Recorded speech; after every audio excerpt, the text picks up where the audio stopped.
If you have a lump due to the carrier oil being in the injection depot, and a little bit of black and blue and green and everything in between because you nicked a vein, that's going to be hard to explain. So personally, I do all of my shots in the glute area. Vigorous Steve here with my blood work results. I've been on cycle now for a month or so, give or take. So I figured now would be a good time to check my blood work parameters, share the results with you guys, and see which adjustments I need to make going forward.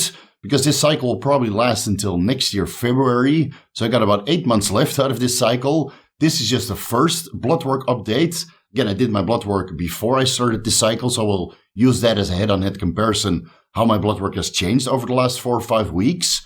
And then again, I plan to do my blood work every month going forward, share the results, update you guys on which adjustments I need to make to keep myself as healthy as possible.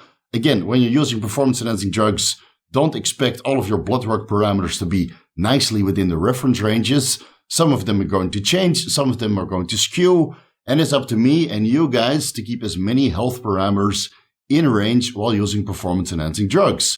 Before we get into the results, please like the video, leave a comment for the algorithm, and consider subscribing. If you haven't already, hit the notification bell button while you're at it so you can get notified whenever a new video drops.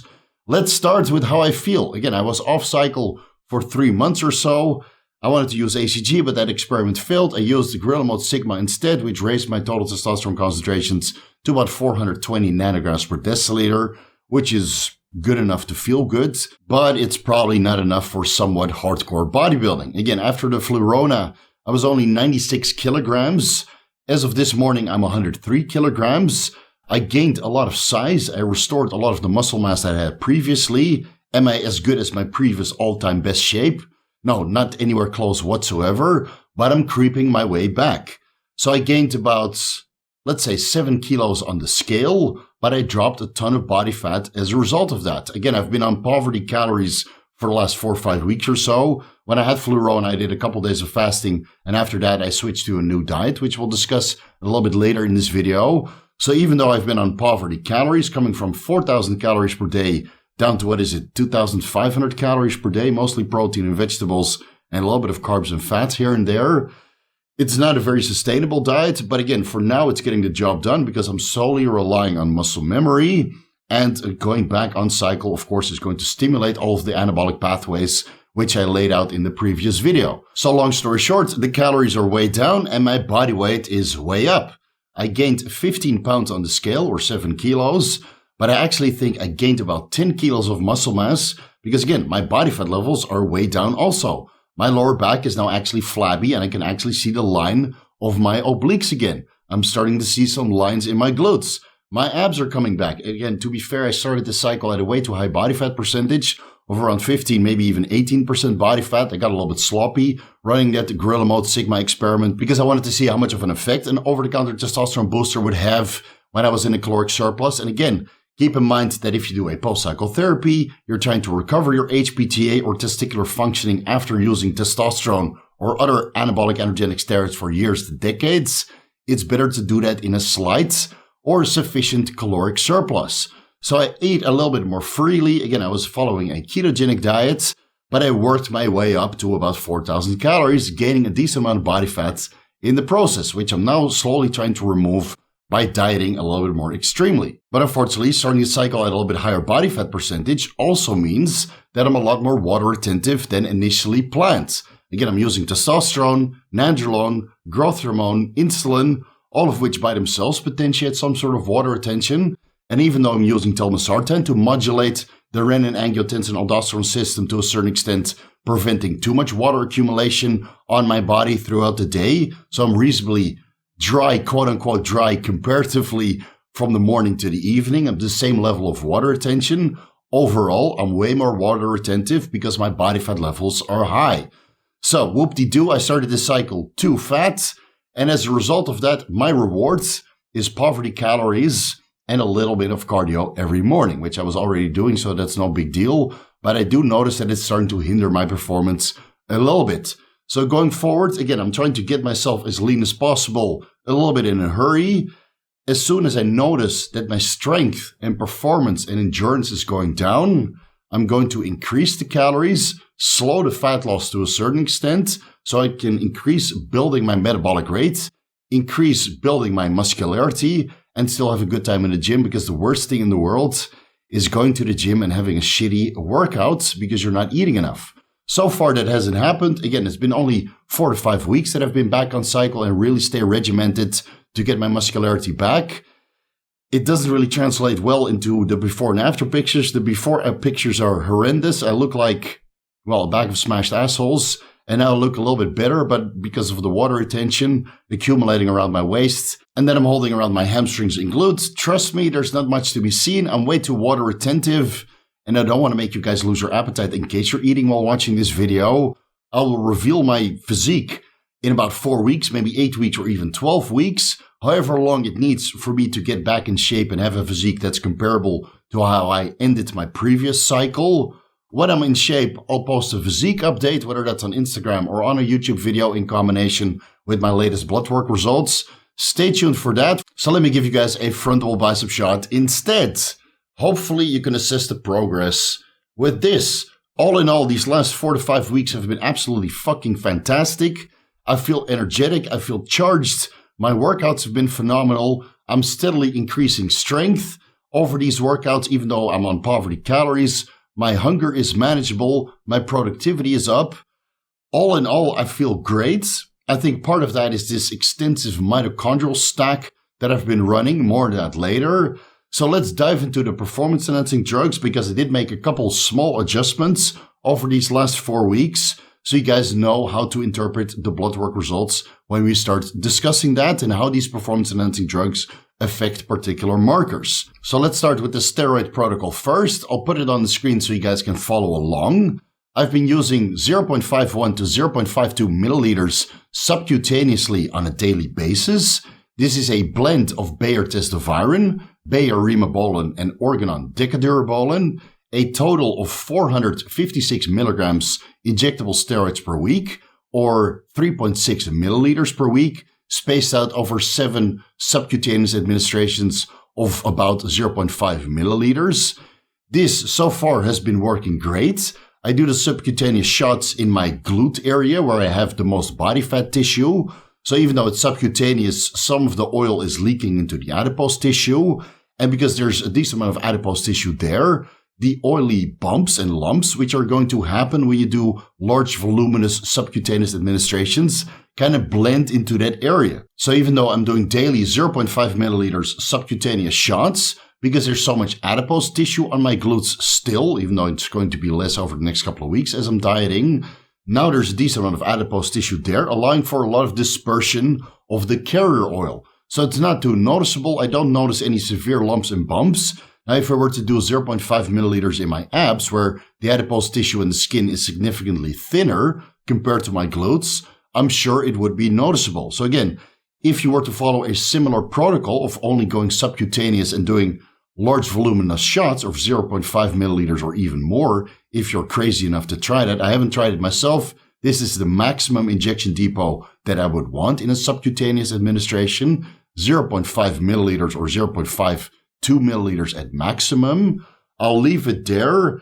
If you were to do a higher voluminous shots, I'm pretty sure it would be noticeable. And other parts of the body where you don't have so much adipose tissue, it would be clearly apparent. So for the guys who've been asking about doing subcutaneous shots in the abdomen, personally, I would not do that because you might leave a lump for 5 to 7 days. If you're using castor oil coming from Bayer testovirin or rimobolan or Rotex Medica testovirin, that takes a lot longer time to metabolize.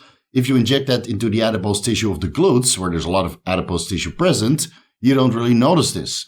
But if you do it in the abdomen, if you're reasonably lean, let's say anywhere below 12% body fat, you can see the outline of your abs, or better if you're lower body fat percentage. I wouldn't do it there. You would leave a lump for that to metabolize over the course of a week or so. But if you were to use an underground lab or a compounding pharmacy that brews with MCT oil, you might be able to get away with subcutaneous administrations in the abdomen area. Personally, I would prefer you to do all of your subcutaneous shots in the area that's covered by your boxer shorts, because if you do nick a vein, you get a little bit of a bruising. If you have a lump due to the carrier oil being in the injection depot, and a little bit of black and blue and green and everything in between because you nicked a vein, that's going to be hard to explain. So personally, I do all of my shots in the glute area. Don't ask me to show my glutes because they're covered with lumps and bumps, obviously, and nicking veins because it's a little bit difficult to twist all the way back and then use an insulin needle in an area that you haven't tapped yet because I'm doing daily administrations in the glute area. Again, it's not a pretty sight. That's part of the reason why there's no progress pictures, even though my posing trunks cover most of the areas that I've been doing subcutaneous administrations. I will say that with this protocol and all of the other injections that I'm doing, which we'll discuss later in this video, my glute subcutaneous area has turned into a pincushion. So keep that in mind. This kind of protocol is not for the faint of heart, and you do need a decent amount of flexibility to reach all the way back there because you're running out of spots quite fast.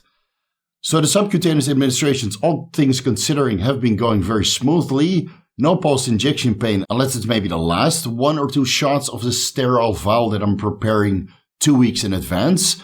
So I mix 1 ampule of Bayer testovirin, 4 ampules of Bayer rimobolan, and 1 ampule Organon decadurabolan in a 10 milliliter sterile vial. Then every time before I tend to draw 0.5 milliliters, I shake that up so all the oil can disperse, and hopefully, fingers crossed, I get an equal amount of testosterone enanthate, methanoline enanthate, and nandrolone decanoate in every single insulin syringe. I draw 0.52 milliliters, inject that subcutaneously, and then by the end of the last 1 or 2 injections, and again, I've only prepared 2 of these sterile vials so far because we're, 4 weeks into this cycle.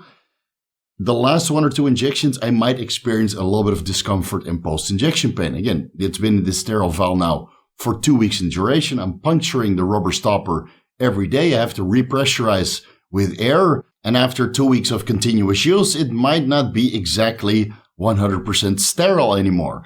So I might have to find a solution for that because I don't want the post-injection pain and I don't want to see these changes on my white blood cell differential, which you'll see on my blood work results. My eosinophils are a little bit skewed towards the end of using this sterile vial for 2 weeks in duration, repeatedly puncturing the vial and injecting a little bit of air to make sure that it stays adequately pressurized. Because again, if you're drawing through an insulin syringe and it's castor oil, that's a freaking nightmare if there's no positive pressure within the sterile vial. So keep that in mind. It might not be the best approach, but I feel that it's a better approach compared to storing the contents of these ampules in syringes, where some of the plastics from the rubber stopper or the syringe itself could leak into the carrier oil.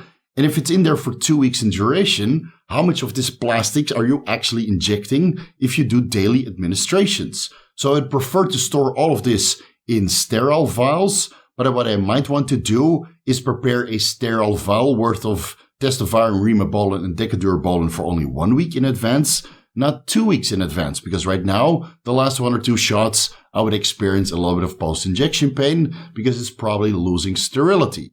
So keep that in mind if you were to try such a protocol for yourself using sterile vials. For the last month, I've been using locally produced Meridian Bolivar oxandrolone. This is semi-pharmaceutical grade oxandrolone produced in Thailand in a pharmaceutical facility, albeit that it's not FDA approved locally. I've been using 5 milligrams sublingually pre-workout 5 times per week and 2.5 milligrams morning and evening, again sublingually, on my rest days. That has been great. I do notice a result regarding my contractile capacity. Again, you're not breaking the bank with 5 milligrams oxandrolone per day, but it's a nice addition on top of the testosterone, primobolan, and nandrolone. I will continue to run this at the exact same dose, but I'm going to switch from Meridian Bolivar to Iran hormone Deroloxon, which is also oxandrolone, to see if there's any difference between the Meridian brand, which is produced in Thailand, and the Iran hormone brand, which is produced obviously in Iran. And I've also been using Gorilla Mind complex terkesterone, as well as Intelligent Elephant complex ecdysterone, both 150 milligrams per day, spaced out over 3 servings of 50 milligrams in the morning, afternoon, and evening. So that's 300 milligrams terkesterone and ecdysterone in total. Now, please read the label, guys. I get this question all the time. But Steve, the capsules say 500 milligrams. Read the labels. You'll see that 500 milligrams complex terkesterone actually contains 50 milligrams net terkesterone. So I'm going by the net ingredient of these complex formulas. 50 milligrams morning, afternoon, evening. Combining terkesterone and ecdysterone, that's 300 milligrams per day total. And I'm well aware of the recent allegations against Gorilla Mind Complex terkesterone. Guys, use some common sense. If you see a competitor that also sells terkesterone talk shit about another brand's terkesterone, and this can be for any kind of product in any kind of field, if one brand talks shit about another brand and they sell the exact same product and they cook up some sort of results of doing in-house testing, take that with a grain of salt. There's an ulterior motive there. Don't be a sheep. I highly believe in Derek's products. I've used his products for years now. I've been a sponsored athlete pretty much since the beginning. I've tried many of his products and they all came back legit. I don't use all of the products, but the products that I do use and that have blood work results on, they all came back. They all give the results as expected. And again, my blood work results don't lie. So if I see that my terkesterone experiment raises SHBG concentrations, and mind you that I'm paying for all of these blood work results out of my own pocket, Derek is not sponsoring or paying for my blood work results. If anything, he probably has sleepless nights because I would tell him if something is off with some of his products, which up until this day has not happened. Everything has been working as expected. Guys, have some respect, please. Please, some of the things you guys are saying on Reddit or in the comment section is absolutely disgusting. So I'll leave it there. Let's keep this positive on this video. I believe that terkesterone and ecdysterone is working as it's supposed to, as you'll see from my blood work results and Aaron's blood work results. So for now, the terkesterone and ecdysterone are out. I will reintroduce them 2 weeks from now after I get some more baseline blood work to see where my SHBG levels end up at without these two compounds in my protocol. Again, I have my before, during, midway, and after blood work results in this SHBG experiment to see if terkesterone and ecdysterone are able to sustain SHBG levels on cycle. I will not change anything to my testosterone, primobolan, nandrolone dose or anavar dose, albeit that I will change from one brand to the other. So most of the variables will stay the same. The dosing at least will stay the same. I want to see where my SHBG levels will be at in 2 weeks. After 2 weeks without terkesterone and ecdysterone, and then reintroduce these compounds to see where my SHBG levels will be at the end of next month. Right now they're 14 nanomoles per liter. If they're coming down to, let's say, 8, 10 nanomoles per liter and then come back up to 14 nanomoles per liter, I would say conclusively, and with this anecdotal evidence, that terkesterone and ecdysterone are able to sustain SHBG levels on a cycle of about 500 milligrams of several different compounds. Again, this experiment is not concluded just quite yet because I'm also using thyroid hormones, which are known to increase SHBG levels to a certain extent. So there's a little bit more variables in this picture. So I'm going to take the terkesterone and ecdysterone out, leave them out for 2 weeks, reintroduce them, and then do my blood work and give you guys my final say if this is a valid method to sustain SHBG levels on a moderate cycle. And again, will they sustain SHBG levels on a heavy cycle with primobolan, masterone, trenbolone, etc., etc., etc., etc., etc.? Probably not. Again, these compounds are not that potent, not that strong. I don't really notice a difference on top of the testosterone, primobolan, nandrolone, and anavar that I'm running. So to be completely honest with you guys, I have no idea how much these compounds are actually contributing to my overly complicated cycle. I guess we'll figure that out 2 weeks from now if I notice that my strength is coming down, or if I notice that my recovery is coming down, or anything related to collagen synthesis is less than before. I guess we'll give you guys my conclusive answer on how much these compounds actually contribute if you end up using some real and legitimate pharmaceuticals for performance enhancing purposes alongside of these two compounds. Let's move over to the peptides. I've been using 1.2 IU's Novo Nordisk Norditropin growth hormone per day for the first 2 weeks of this cycle. I administered that before bed to mitigate some of the sleepiness which comes along with growth hormone use. After 2 weeks, I noticed that my water retention was going up, but it was not too severe. So I increased the 2 IU's growth hormone before bed.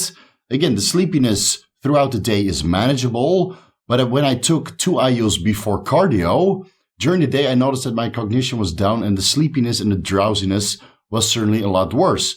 So I'm keeping the 2 IUs of growth hormone before bed because, again, productivity is a must, is very important.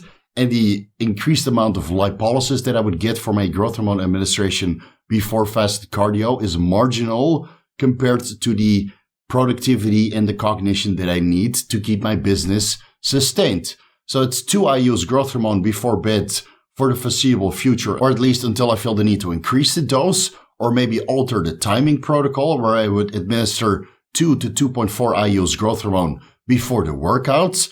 For now, it will be 2 IUs before bed. And again, before bed for me is about 2 or 3 o'clock in the morning because my circadian rhythm is completely dysregulated. I wake up at 12 and go to bed at 4. I've been taking 5 IUs Lantus upon waking for the first 2 weeks of this cycle, and now I've increased to 10 IUs Lantus upon waking. That will continue for the foreseeable future. Again, until I feel the need to increase the dose, but I don't think so. 10 IUs Lantus upon waking is usually my sweet spot. That's 1 IU per 10 kilos of body weight. And since I'm hovering around 100 kilos right now, I might end up at 105 kilos with this rate of progression. 10 IUs Lantus upon waking is more than sufficient to sustain the nutrient partitioning and the fullness that I want out of this dose. And I've also been taking Humalog, rapid-acting insulin, 3 to 5 IUs subcutaneously 2 times per week. On quad and hamstring day, again, I split up these body parts so I can really focus on my quads and really focus on my hamstrings on 2 separate workouts. So I've been using 3 to 5 IUs on those days, but I'm going to increase it to 4 times per week on chest day, hamstring day, quad day, and shoulder day. So I'm going to skip back day. I don't need insulin for back day because back is already a stronger body part and I don't really want to improve that body part. But on chest, hamstring, quad, and shoulder day, I will administer 5 IUs Humalog rapid-acting insulin going forward. I might incorporate 2 IUs Humalog pre-fasted cardio in the morning to help keep my legs a little bit fuller. Again, I do notice that my quads are already slimming down slightly, even though the fullness and the strength has increased by going on cycle. They're getting increasingly fat. Again, my caloric intake is not that substantial. I'm getting about 50 to 70 grams of carbs throughout the day around my workout, which I'm shuttling in with the insulin. And if I were to take 2 IUs Humalog before fasted cardio, from my experience and what I've seen with clients, this helps to sustain fullness, albeit that it's a little bit more of an advanced protocol for bodybuilders because you're risking going hypoglycemic. So keep that in mind. This is not for the faint of heart. This is what I'm doing. This is not something that you should be doing unless you have a lot of experience, you have a glucometer at home, and you have the fundamental insight into how your glucose concentrations change throughout the day by using a glucometer frequently. So that's going to be a total of 10 to 17 IUs of insulin throughout the day, depending on the day and what kind of protocol I'm going to be following. 2 units of growth hormone, that's at least going to stay in place for the next 4 weeks or so, after which I will do blood work and update you guys if my protocol is going to change any further. Now, regarding the mitochondrial support stack, using 5 milligrams MOTS-C on Monday, Friday, doing the IV solution once per week on Wednesday. That doesn't really help with mitochondria, but instead it helps with antioxidant status in the body, which ultimately helps to support the mitochondria so they don't get damaged by free radicals. I'm using nicotinamide mononucleotide, 250 milligrams in the morning, plus 250 milligrams pre-workout. I was getting such a good response from the nicotinamide mononucleotide that I decided to take a pre-workout as well.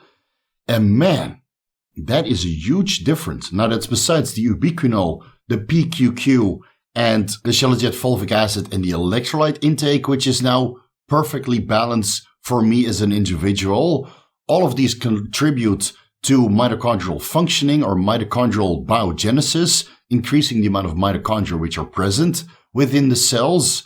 I think I've almost perfected this protocol, and once I do, I'll make a separate video about that because it's going to be lengthy, about how to increase your mitochondrial functioning for overall super energetic feeling throughout the day. And the sense of energy that you get from a protocol like this, the feeling of being charged 24/7, is nothing like the fake energy that you get from stimulants, as they're boosting your central nervous system and then causing you to crash at certain periods of the day.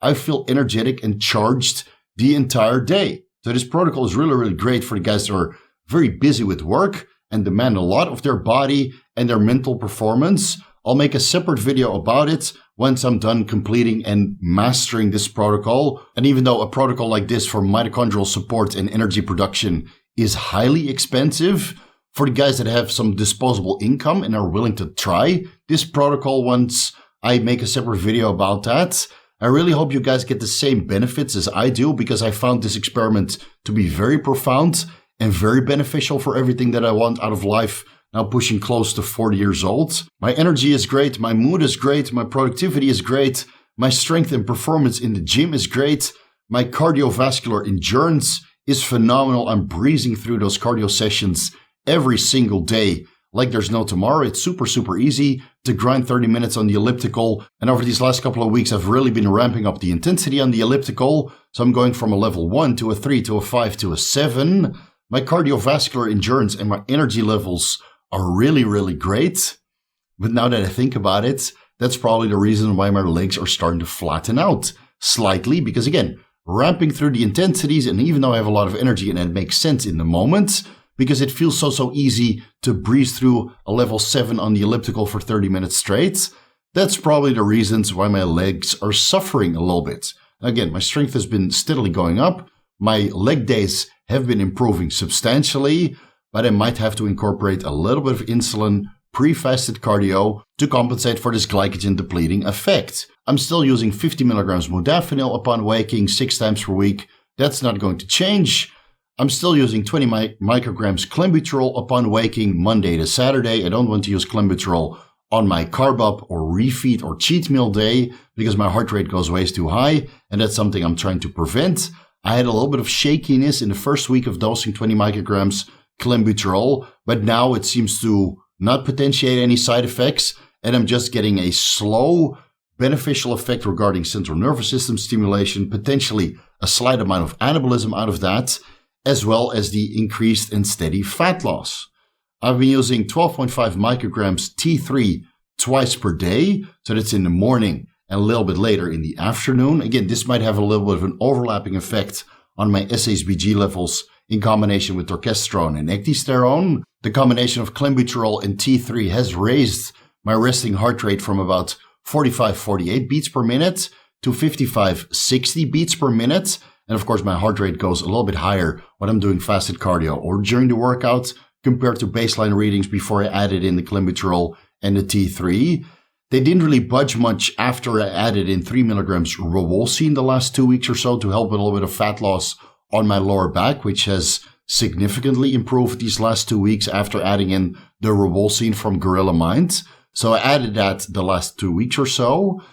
My fasting heart rate has increased slightly, so I don't want to alter the dose any further. I feel that a resting heart rate of 55 to 60 is basically borderline of where I want to have it. I prefer 45 to 48, even though that's clinically diagnosed as sinus brachycardia, a low resting heart rate.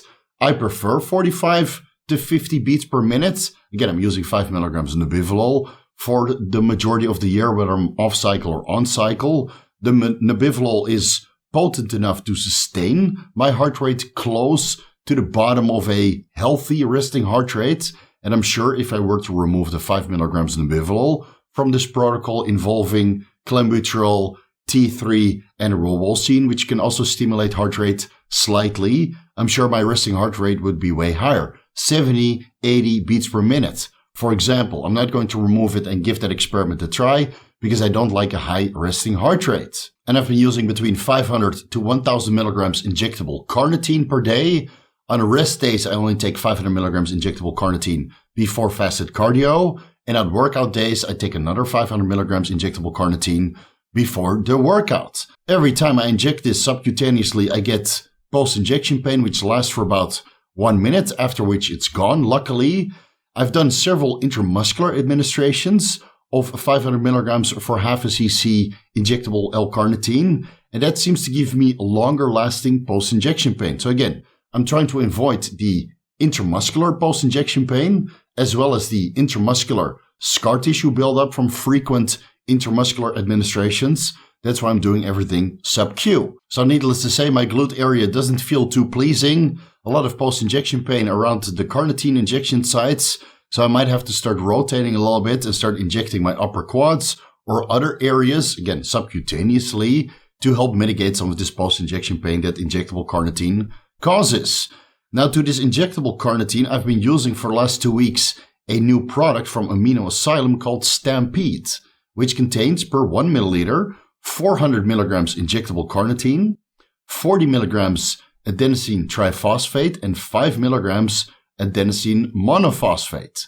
I've been using half a cc to 1 cc of this formula intramuscularly bilaterally. So this is basically the only intramuscular injection I've been doing for the last 2 weeks. And again, I've only experimented with this on quad day and hamstring day, which is the most demanding workout out of the week. I will inject this on chest day one time. Again, this is an intramuscular injection directly into the chest using an insulin syringe. So it's not that deep, but still deep enough that it feels awkward, pitting your chest muscles directly. And man, Amino Asylum, this Stampede product is freaking awesome. The pumps, the contraction, the vasodilation, the pumps that last for hours after the workout has completed, the energy that you get during the workout, phenomenal. There is a little bit of post-injection pain present because, again, you're injecting carnitine directly into the muscle. The post-injection pain lasts for a couple hours. Most of that will be mitigated with the workout. Again, you are supposed to inject this about 30 minutes before your workout. And even though when you start doing all the research about ATP and AMP, that none of these compounds can actually permeate within the cell and start helping with energy locally, some of the adenosine triphosphate or adenosine monophosphate will convert into adenosine itself, which is a very potent vasodilator. But from what I've noticed so far, get ready for a little bit of bro science and anecdotal evidence from yours truly. From what I've noticed is that right after the administration of Amino Asylum Stampede, and again, I do this very close to the workout, so I administer and go to the gym. So let's say 15 minutes before starting my actual workouts.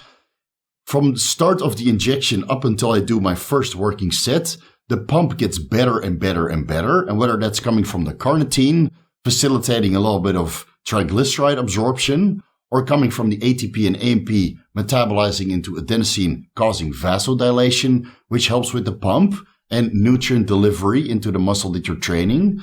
From that until the first working set, the pump is really, really good. Better than most of the pump products that I've tried so far. And I've experimented with a ton of different pump products by themselves and in combination. The pump is really, really good. Then from your first working set onwards, again, purely speculating here, due to the hypertrophy response or due to GLUT4 translocation, which happens following strenuous sets, some of this ATP or AMP can actually permeate into the cell and help with energy. So I do notice that after these administrations, could be pure placebo or could be a little bit of bro science and anecdotal evidence. I do notice that the pump is great and that the energy levels stay sustained. Now, this is on top of the NAD+, the NMN, the ubiquinol, the shilajit fulvic acid, and the PQQ. So again, take it with a grain of salt. This is purely my anecdotal evidence. And what I do know that several IFBB pros or high-level amateurs that are basically taking ATP before every workout, they always mention to me, once you go ATP, you can't train without it. So a little bit of caution is advised if you do go with Stampede or other ATP formulas. If you notice a similar benefit regarding your workout capacity, energy levels, and the everlasting pump throughout the workout and for several hours afterwards, once you get used to this, it's very hard to train without it. Keep that in mind. I'm using it 2 times per week. For the other ancillaries, again, nothing has changed there. Still using 5 milligrams Nebivolol upon waking every single day, 10 milligrams Zetamib upon waking every single day, and 40 milligrams Telmisartan upon waking every single day. I started using TB500, 1 milligram per day for the last 10 days or so. In my left shoulder, I do notice that it's a little bit tight in here, and I've been doing a lot of deep tissue massage therapy on my shoulder, specifically on my left shoulder, because it's getting more tight as my strength of shoulder movements and chest movements are rapidly increasing, or at least getting back to previous all-time strongest working weights. So I do notice a little bit of tightness, besides the deep tissue massage therapy, I've been using 1 milligram TB500.